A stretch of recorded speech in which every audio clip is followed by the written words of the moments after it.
मोदीची खुर्ची सोडा.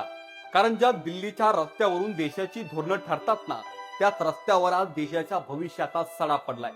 तुम्ही म्हणताय देश बदलतोय. हो, देश बदलतोय ना. कालपर्यंत जिथं पोरांच्या हातात पेन आणि पुस्तकं असायची, तिथं आज रस्त्यावर काठ्यांचे वळ आणि रक्ताचे लाल डाग आहेत. हाच का तो मोदीजी तुमचा नवा भारत. आणि सर्वात जास्त लाज तर मला त्या समाजाची वाटते, आज दुसऱ्याचं पोरग रस्त्यावर मार खातंय म्हणून तुम्ही गप्प आहात ना.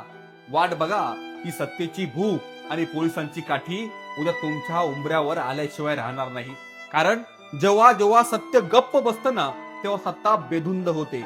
लक्षात ठेवा, इतिहासाच्या पानावर जेव्हा जेव्हा काळाची नोंद होईल ना, तेव्हा हा देश तुमच्या खुर्च्यांना तर दोषात काढेलच, पण तुमच्या या नाकारच्या शांततेलाही कधी माफ करणार नाही. कारण सत्तेच्या लालसेनं सांडलेलं रक्त कधीच वाळून जात नसतं.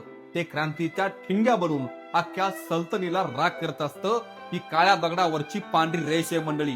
कारण त्या देशाला माहिती आहे, जेव्हा युवक, शेतकरी, तरुण, विद्यार्थी रस्त्यावर उतरतो ना, तेव्हा सत्ताधीशांच्या खुर्च्या हलतात. नवे नवे त्या खुर्च्या रिकाम्या सुद्धा होत्या. हा इतिहास विसरू नका, हे त्या सत्ताधाऱ्यांना सांगणं मंडळी. हा आवाज, हा प्रश्न, हा फक्त आणि फक्त त्या दिल्लीच्या जंतर मंतर आंदोलन असेल की रस्त्यावर मोर्चामध्ये सहभागी झालेल्या तरुणांचा प्रश्न नाहीये. हा देशातल्या भविष्याचा, प्रत्येक कुटुंबातल्या मूलभूत गरजांचा प्रश्न आहे. यासाठी हा आवाज उठला पाहिजे. म्हणून हा व्हिडिओ प्रत्येक आपल्या माणसापर्यंत शेअर करा, हीच आपल्या नम्र विनंती. आपलाच जालिंदर जगताप.